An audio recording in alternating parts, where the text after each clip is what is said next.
نیکی کا حکم دینا، برائی سے روکنا، یہ بڑا کمپلسری ہے۔ بخاری اور مسلم میں ایک اور حدیث ہے، نبی علیہ السلام فرمایا کہ نیکی کا حکم دینے والے اور برائی سے روکنے والوں کی مثال اس کشتی کی مانند ہے۔ اب دیکھیں کیسی حضور نے مثال بیان کی، جس کی 2 منزلیں ہوں۔ پرانے زمانوں میں بحری جہاز چلا کرتے تھے، اس کشتی کی 2 منزلیں ہوں، اوپر والی منزل کے لوگ جو ہیں پانی ان کے پاس رکھا ہو، نیچے والی جو منزل کے لوگ ہیں ان کے پاس پانی نہیں ہے، تو ان کو بار بار سیڑھیاں چڑھ کے اوپر پانی کے لیے جانا پڑتا ہے۔ کچھ دنوں کے بعد انہوں نے یہ مشورہ کیا کہ یار یہ بار بار جو ہم اوپر جو جاتے ہیں اپنی کشتی میں سوراخ کیوں نہ کر لیں، نیچے سے پانی نکال لیں دریا کا، تو پتہ ہے جو کرے گا تو پھر ہوئے گا کہ حضور علیہ السلام نے فرمایا اب جو اوپر والی منزل کے لوگ ہیں جب ان کو یہ بات پتا چلے اور وہ یہ کہنا شروع کر دیں وہ تو خیر ہے اپنے حصے کی منزل میں سوراخ کر رہے ہیں، ہمارا کیا لے رہے ہیں، تو وہ بھی ڈوبیں گے اور نچلے بھی ڈوبیں گے، اور اگر وہ ان کو روک لیتے ہیں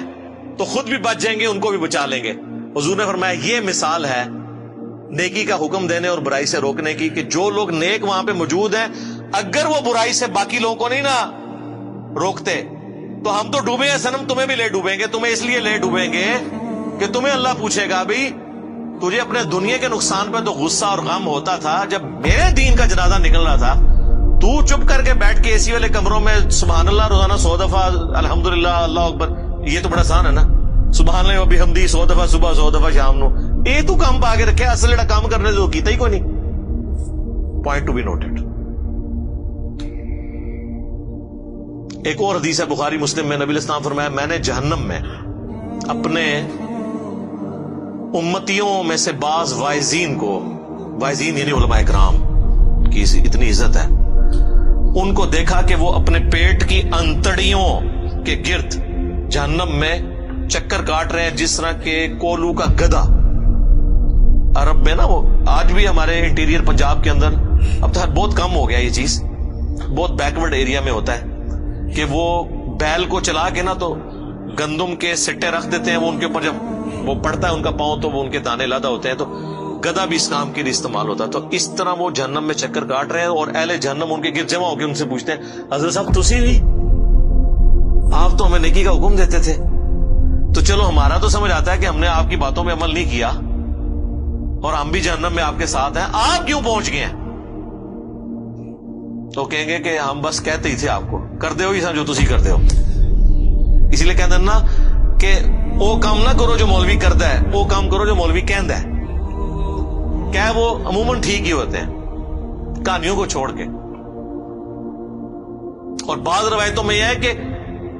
جو سننے والے ہیں وہ جنت میں پہنچ جائیں گے، وہ کہیں گے حضرت آپ کی ہم اتنی تقریریں سن کے جنت میں ہیں اور آپ خود جہنم میں ہیں، وہ کہیں گے وہ آپ نے تو عمل کر لیا، ہم نے عمل نہیں کیا۔ ٹھیک ہے، تو یہ اسلام جوڑوں کی اندر ہے، امر بالمعروف و نہی عن المنکر جوڑا ہے، نیکی کا حکم دینا برائی سے روکنا، علم اور عمل بھی جوڑا ہے، خالی علم نو چٹنا ہے اگر عمل نہیں کیا، اور خالی عمل کا کیا کرنا ہے اگر وہ علم کی بنیاد پہ نہیں ہے کہ جو طریقہ نبی علیہ السلام نے بتایا تھا اس کے بغیر آپ عمل کرتے رہے تو وہ عاملۃ ناصبہ، عمل کر کر کے تھک جائیں، جتنا مرضی ٹکرے مارتے رہے، بغیر وضو کے آپ نماز پڑھتے رہے، نماز تو کوئی نہیں ہونی جب تک آپ کو طہارت کے مسائل نہیں پتا ہوں گے، نماز کا طریقہ نہیں پتا ہوگا۔ تو یہ پیرلل میں دونوں چیزیں کمپلسری کمپلیمنٹری جڑی ہوئی ہیں۔ تو امر بالمعروف و نہی عن المنکر اس اعتبار سے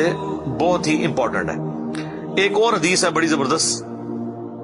جامعہ ترمذی کے اندر کہ سیدنا ابوبکر صدیق رضی اللہ تعالیٰ عنہ نے یہ آیت تلاوت کی، یا ایھا الذین آمنوا علیکم انفسکم لا یضرکم من ضل اذا اہتدیتم، اے ایمان والو تم اپنی جان کی فکر کرو، تمہیں کوئی نقصان نہیں پہنچا سکے گا جو خود گمراہی پر ہے، تم اپنا کام سیدھا رکھو۔ اور حضرت ابوبکر نے کہا کہ تم یہ آیت پڑھ کے یہ سمجھتے ہو کہ تم خود نیکی کا کام کرتے رہو، جو برائی کرتے ہیں ان کا وبال تم پہ نہیں پڑے گا، تو یہ مطلب نہ لینا اس آیت کا، کیونکہ میں نے خود رسول اللہ سے سنا تھا کہ اگر کہیں پہ لوگ موجود ہوں اور وہ برائی کو دیکھتے ہوں اور برائی کو روکنے کی کوشش نہ کریں تو عنقریب اللہ ان سب پہ عذاب بھیج دے گا،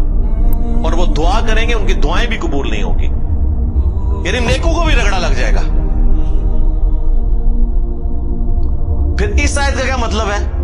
کیا ایمان والو تمہیں گمراہ کی گمراہی نقصان نہیں پہنچائے گی اگر تم ہدایت پہ ہو؟ مراد یہ ہے ہدایت پہ کون ہوگا؟ جو نبیوں کے طریقے پہ ہوگا. ہدایت پہ یہ ہے کہ آپ خود بھی سیدھے راستے پہ چل رہے ہیں اور لوگوں کو نیکی کا کہہ رہے ہیں، تو اب آپ ہیں ہدایت پہ. آپ کی دعوت کے باوجود کوئی برائی پہ چل رہا ہے نا، تو اب اس کا برائی پہ چلنا آپ کو نقصان نہیں پہنچائے گا. ہاں اگر آپ خود نیک عمل کر رہے ہیں، کسی کو روک نہیں رہے ہیں، تو اب اس کی برائی کا وبال بھی آپ پہ آ جائے گا. تو دیکھیں صحابہ کرام جو ہے نا، وہ کس طرح حضرت ابوبکر نے خطبہ دے کے کہا کہ ایسا غلط مطلب نہیں جائے لے لینا کہ جی بس میں سیدھا ہوں، بس ٹھیک ہے، باقی جان جدھر مرضی، میرا کہ لینا دینا. یہ اس صورت میں ہوگا جب آپ ان تک بھی بات پہنچا دیں اور پھر بھی وہ نہ مانے، پھر ٹھیک ہے، آپ کو کوئی نقصان نہیں ہوگا ان کی وجہ سے، ورنہ رگڑا لگ جائے گا. خیر اس کے اوپر میں کئی ایک احادیث بیان کر سکتا ہوں. To cut the story short, یہ کامیابی کے لیے امر بالمعروف و نہی عن المنکر بھی ضروری ہے، اور یہی وہ خوبی ہے جو ہمیں نبی علیہ السلام کی وجہ سے ملی، ختم نبوت کی وجہ سے، اور وہ اس لیے کہ پوری کائنات کے لیے آپ کو پیغمبر بنا کے بھیجا گیا.